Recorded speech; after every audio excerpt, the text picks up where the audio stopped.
So this is Repcon, is it? Do you know, I have a vague recollection of a note I picked up. Yeah, there it is. I was poking around inside Repcon headquarters the other day, and I ran across a footlocker I couldn't crack.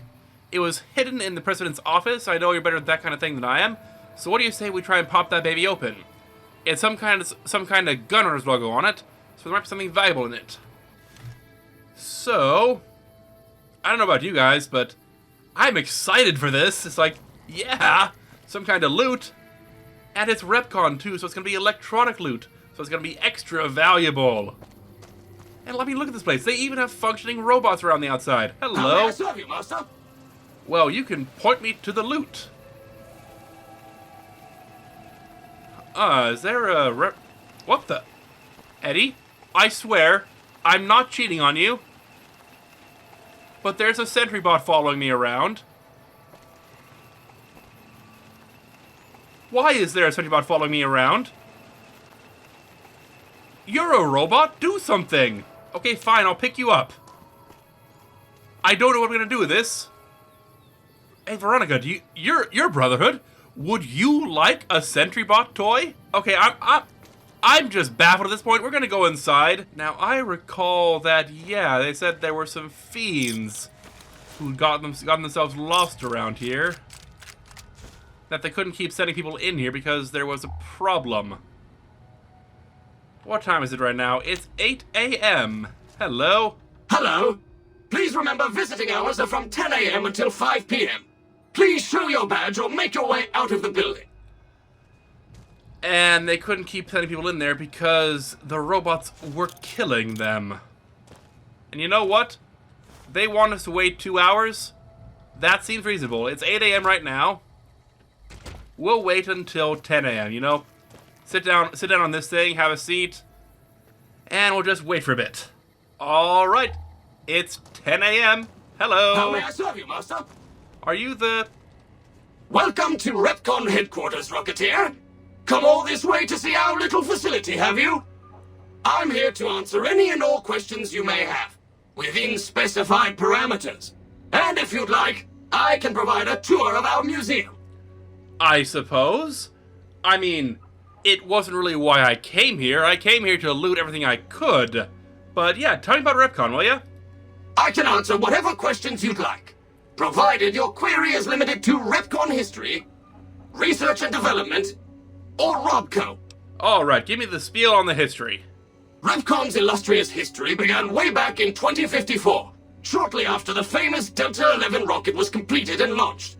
Repcon's initial focus was on the development of fuel to be used in orbital propulsion in response to the energy crisis of 2052.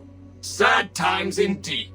The company really took off when Robco purchased Repcon in late 2076 to develop unmanned rockets to explore the solar system. And research and development?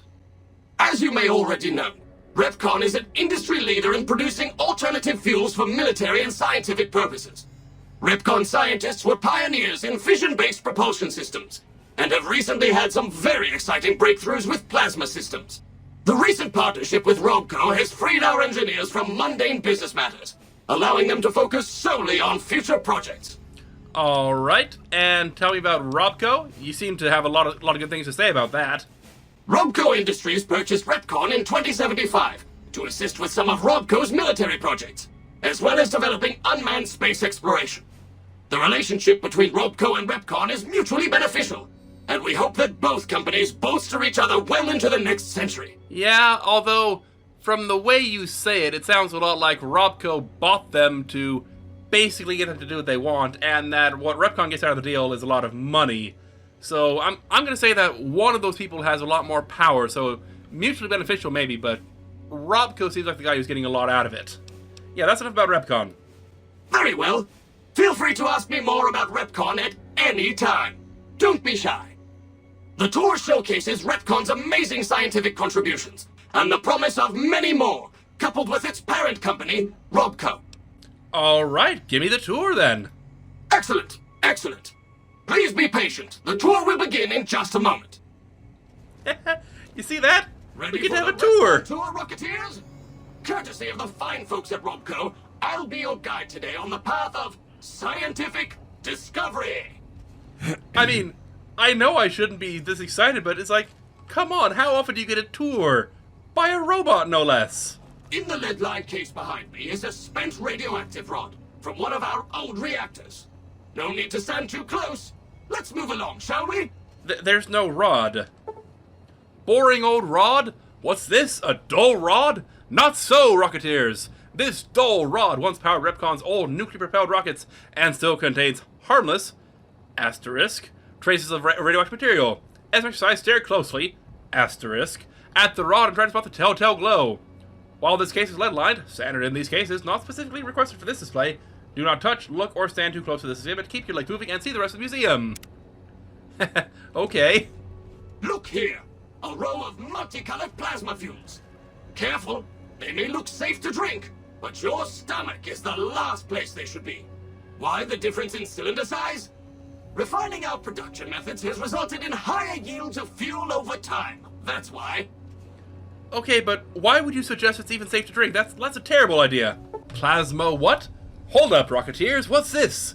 This trio of cylinders isn't a trio of cylinders at all, asterisk. Their containers containing what some, asterisk, scientists call plasma, asterisk. Can you say plasma? Yes, I can, because I'm not a moron. Repcon's always looking to the future, and in our future, we don't have to worry about radiation, health risks, or lawsuits when using this new and improved fuel source to blast our rockets into and out of the sky. Clarification, cylinders and plasma are factually correct destinations of display items, both by definition and the scientific community. Okay, but why say some, then? To my right, you can see a sample Oh, the garden's here. Wonderful. It's interrupting the tour. of some old safety barrels Repcon once used to store radioactive waste. Perfectly safe. On my left is an example of a mountain of Repcon safety barrels some legislators claim are poisoning our environment. Ridiculous. Allegedly, huh? Okay. Nuclear family. Why, look here, a pile of itty-bitty safety barrels, asterisk, all nestled together like a family sitting down to dinner. Now, while it's claimed even the safest nuclear waste disposal procedures see poison into the environment that never ever goes away, in Repcon's place we say it all depends on where you put them. And Nevada's just the place. Oh, that's lovely. Radioactive waste? We've all heard stories that radiation is dangerous. Gee, do you think? Fact or fiction? Rhetorical questions and nomenclature of exhibit items cannot be used as a basis for criminal prosecution. Holy crap. A common sight in factories, military installations, and the basements of selected government-funded middle schools. These safety barrels are just what the name implies. Safe. While their attractive coloring can be interpreted as a warning, for Repcon it's an invitation to a future filled with nuclear power. Behind me is our most recent rocket project, which we're keeping under our hats until launch, if you'll pardon the expression. And in front of me is a model, not actual size, of the launch dome we are using to send our rockets screaming into orbit. Alright, rockets away. Just like the rocket you see here, we're aimed at the sky, but we've got a ceiling in the way. See, Rocketeers, while Repcon was focused on non-radioactive propulsion engines, any implication of radioactive material as negative is unintentional, and in no way reflects Robco or its subsidiary Repcon. We still need to sneak back and use some of our older proven techniques with nuclear-driven engines to make space travel a reality. Partnered with our new buddy Robco, we've dug up older, cheaper technology for upcoming orbital projects. No worries, even if you can't always see what we're up to up there, we can see you. Oh boy, now that's not suspicious or terrifying at all. Force your parents a short drive south and you'll see the retractable dome of Repcon's launch facility, not actual size. You may have heard wild stories about rocket flights and their impact on nearby towns and communities, but Repcon feels you can't put a price on space exploration. After all, Rocketeers, you do want to go to space someday, don't you? Impact is figurative and inadmissible as evidence in a court of law. I like all the asterisks they put in. Now these colorful fellows behind me are Repcon's earliest experiments in flight. Feel free to read the plaques and learn, Rocketeers. Alright, we'll quickly do that. Officially called the Z43521P by silly engineers, we prefer to call this little scrapper by its true nickname, the Green Bean. After all, which would you prefer in your backyard garden? A smoldering Z43521P or a green bean? One sounds like it belongs if mentioned on the news, and make news it did. Featuring Ripcon's plasma engine, it was so newsworthy that we decided to take the quantum matter modulation unit out and see if we could use it for non-explosive uses. Rocket nickname chosen after results of first trial landing. The Big Fat Fiery Fred. V29-321G may look like a big fat red rocket, Rocketeers, but old Fatty here ran circles around the Earth not so long ago. So let's see you keep up. Sure, V29-321G's re-entry gave it its more commonly known nickname, Big Fat Fiery Fred, but here at Ripcon we chose to focus on the successes and apply what we learned about explosive-resistant shielding to future models and even our landing platforms. The newly reconstructed Ripcon launch facility was a direct beneficiary of this discovery. Holy crap, no. This sleek and purple, it's patently blue, you moron. That is blue, not purple. Needle nose is what happens when you mix fossil and plasma in a rocket and shake it up. The fossil fuels punch this sharp-nosed tear through the sky, and the plasma is used to shoot it through space to planets where Ripcon can mine more fossil fuels, continuing the whole cycle again. Interplanetary mining and resource rights still in negotiation. Now for the highlight of our tour. Due to a generous donation from Robco, this next exhibit showcases the wondrous world of robots. Around you are the incredible iBot, the fearsome SentryBot, and the always helpful Mr. Handy. That helpfulness runs through our whole line. Including the gutsies, yeah. Alright, watch your step. Whoa, watch your step! You don't want to be facing this fearsome fellow if you accidentally stumble into a restricted area. Whether sporting the latest in dual miniguns, rockets, or laser cannons, the SentryBot not only takes its job seriously, it also takes no prisoners. It's proof of Robco's commitment to defense that these deadly guards are concealed in chambers throughout this facility, so let this be a warning. Watch where you step, or out will come Robco, guns blazing. Brought to you by your friends at Robco. Hold on, I'm still reading.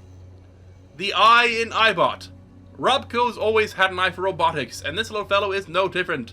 This robotic marvel can not only recognize your face and voice with advanced facial and auditory recognition technology, it can also broadcast voice and video and audio as well. Think of it, all the sights and sounds of your radio and TV in your living room at home, blasted directly at you on the street, subway, bathroom, or wherever you may be. Never fear, you'll never miss a news bulletin or presidential address again, no matter where you are. And the hand in handy. You can never have too many hands. 3? Why not 4? That was Robco's inspiration behind the popular and cost-effective Mr. Handy model. The first of the line shown here. You can never have too many hands. 3? Why not 4? That was Robco's inspiration behind the popular and cost-effective Mr. Handy model. The first of the line shown here. Always to help around the household, whether with mom in the kitchen using his titanium circular power saw, or in the garage with dad using his armor-piercing laser array. Mr. Handy is not just helpful, he's your friend, too. This is the final stop on our tour. This model of our solar system is a small example of where the partnership between Robco and Ripcon hopes to go. See those little rockets zipping about? They are manned by robots, tirelessly looking for resources to mine on planets beyond our own. And that's it for our tour today, Rocketeers. Robco and its tiny partner Ripcon thank you. Any further questions? Please, feel free to ask.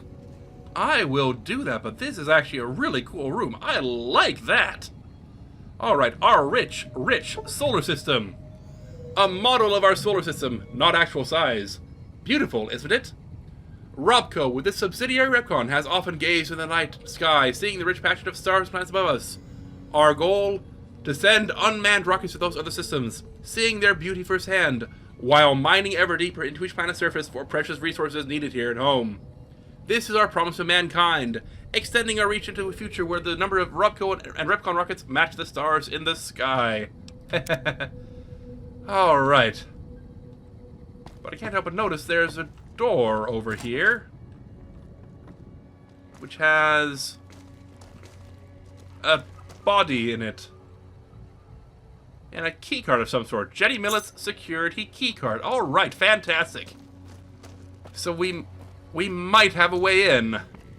But keep in mind, what's his face? The guy in the... Oh, we have a gift shop. Yeah. Henry's diary said that... I have the note. Let's pull it up. Yeah, it says, we've lost many troops to those mindless bots over at Ripcon already. So something here is causing an issue. We have a hard locked door with a safe. Hello, hello. With money. Oh, that's very nice. You know, I played this game for like 1,000 hours, and I don't know that I've come in here before. I don't know how I've missed this. It's like a big book of science, toy cars, and all the rocket souvenirs you could ever want. So like, if you don't want to go back to Cliff Briscoe, hey, here's another source. You know, behind a hard locked door. So I don't know why you'd want to go here, but it's here.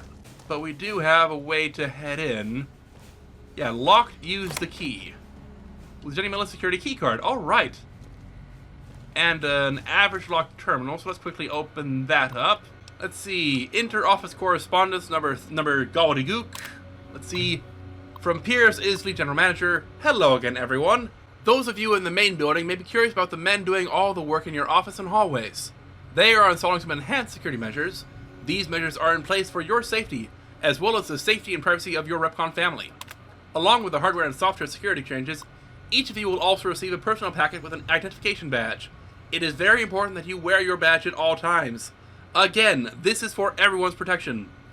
Oh, and everyone feel free to take a long weekend as soon as you have received your personal packet.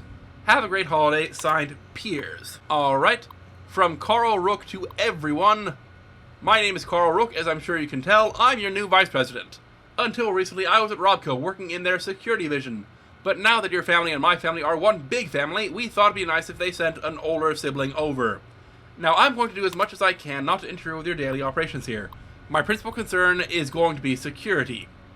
I hear that you all have been adapting well to some new security procedures.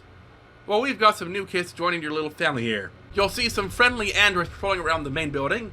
As long as everyone remembers to wear their badges at all times and make sure they are properly registered with security, these friendly androids will stay out of your way. So long as you all keep on how you've been, everything will be just fine. P.S. Please remember that third floor access is for executives only. If you need assistance from me or peers, feel free to give us a buzz on the phone and we'll send you down the daily password. Thanks. Well, with that in mind, let's add our facial data to the database.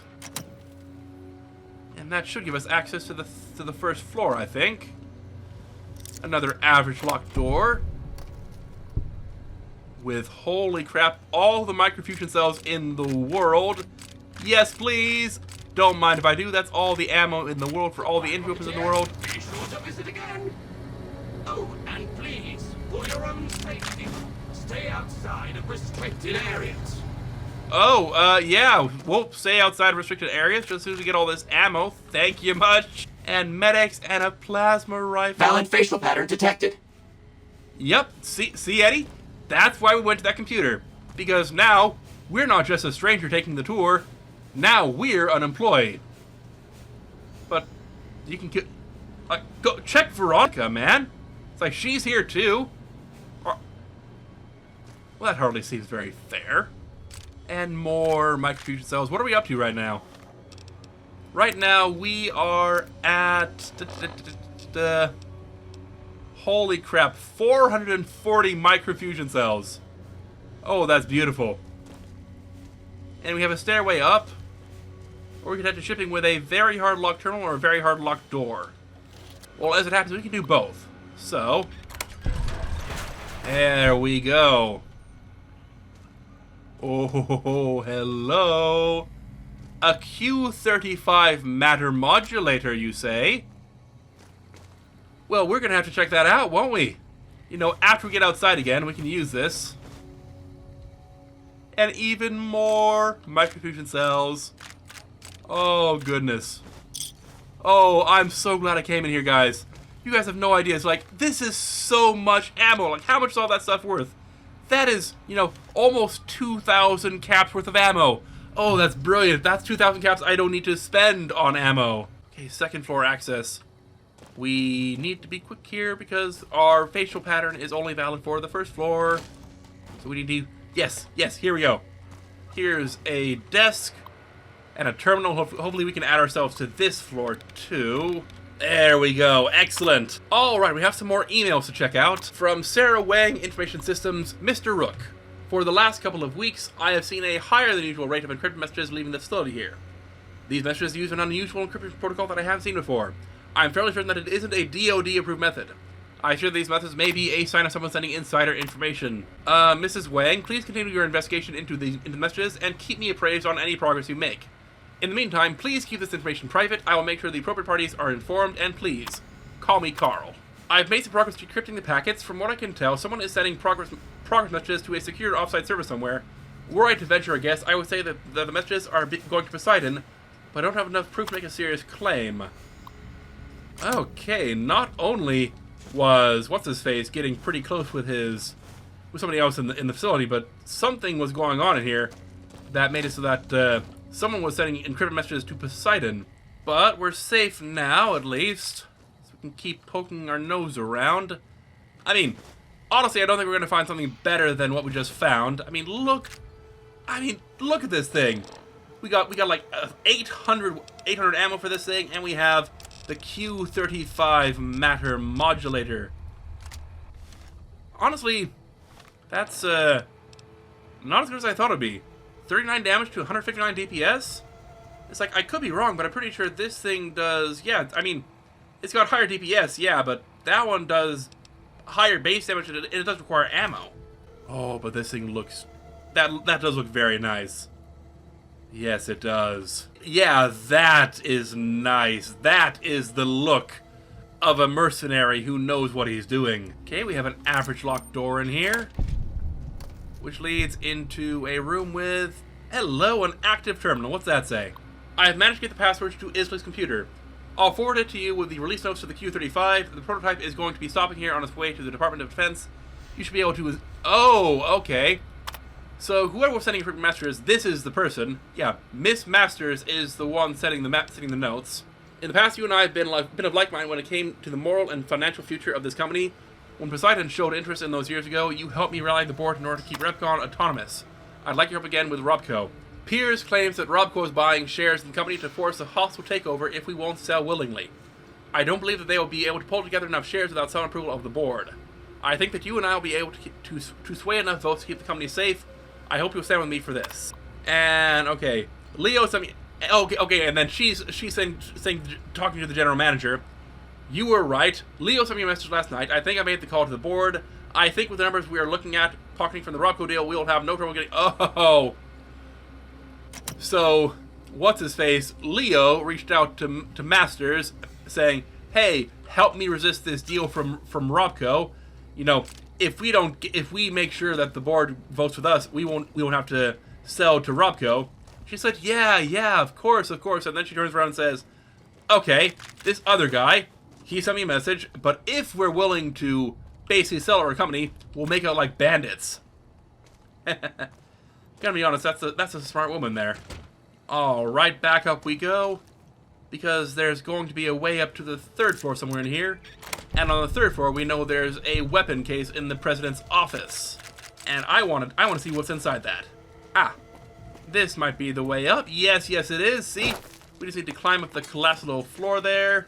And we have a door up to the... There we go. To the top floor. And now what we need to do is find a computer quickly before we find a robot. Yeah, like this one. There we go. It's very hard locked, but we can do that. So that's not a problem. Amphitheater. There we go. Can we add our facial pattern to this thing? No, but we can disable the robots. Excellent. Okay. And just like that, the robot goes down. Alright, very hard science, people. It's what you need to do. And is this the office we were talking about? Let's see, there should be... this would be the Vice President's office, right? So there should be a footlocker stashed here somewhere. At least that's what the note said. We can quickly start poking around for that. So we don't need to worry about the robots, which is nice. But I'm still not seeing that bloody footlocker. A kinetic accelerator implant. Hello. That's interesting. We will have to take that back to Doc Mitchell, see what he makes of that. But, no footlocker. Where's the footlocker, man? Okay, it's got to be in here somewhere, right? This is Repcon headquarters. This is where the Vice President has his office. Where is my footlocker? Oh. Hello. Did I just walk right past you? I think I did. Brotherhood of Steel Paladins. Well, that's fascinating. Veronica, did you know these guys were here? Yeah, you got T-45 power armor. Hey, Veronica. How do you feel about power armor? Can you wear power armor? You're making me carry the heavy stuff, aren't you? In a manner of speaking, yes. But also, I think you'll like it. Yeah, look at that. Oh, man. Look at that, Boone. We got power armor for Veronica. And you know, maybe you'd like to wear that, but you were a sniper. You don't need power armor. What you need to do is help me out. Help me find this footlocker, dang it. Ah, there it is. Behind the tool cabinet. All right, what do we have in here? The Spurtle Wood 9700. Oh my goodness. Oh my goodness. This is the Gatling laser. Oh my goodness. Oh yes. Oh yes. This pleases me a lot. Oh my goodness. Oh wow. Veronica, I think I have a new favorite toy. Oh yes. Oh my goodness, yes. Okay. We're gonna take this outside. We need to find something we can test this on. It's a shame those legions showed up right before this episode started, because otherwise we could have tested this. How about I aim my gun at you for a while, see how you like it. All right, fine. Point taken. Point is, we need to get outside. We need to test this on something. It's like, okay, Legion, Fiends, someone jump out at me. I have a new toy and I need to test it out. We fixed it up with weapon repair because we had on hand. Is it wrong of me to want to just try it on the robots? It's like, I'm sorry, but you're a convenient target and you're right here. Or, and hear me out, I saw, I think, some kind of ant mound over there. Yeah, there we are. It's like, I'm sorry guys, but it's like, I can't not shoot something. It's like, I have new toys. I need to try them out. Night Stalker Den. You know what? Maybe I don't need to shoot it as much as I thought I do. Oh my. Come on. On second thought, maybe I do. Yes. Hello. That's just what I wanted to see. Let's see. What do we have? We have a guy with a submachine gun, pistol of some sort. Yeah, you need to die. You need to die right now. Everyone go down. Oh, ow, ow, ow, ow, ow, ow. What the crap is that? What did you shoot me with? Coin flip twice. Coin flip twice. I'm shooting in the air. Why am I doing that? Come on, down you go, down you go. Gatling gun. Yep. This will work.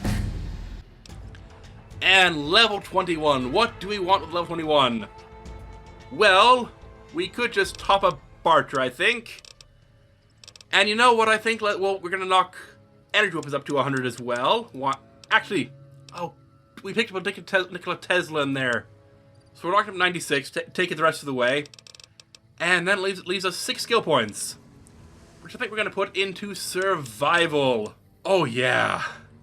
This gun will work. And now we're over encumbered from the Legion. And you know what? I didn't even test this. It's like, yeah, it's nice and fast. But it also has this little charging up function.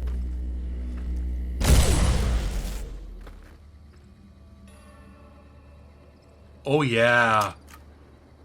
Oh yeah, this gun will do very nicely. Oh yeah. This has been a good day. Oh yes, it has.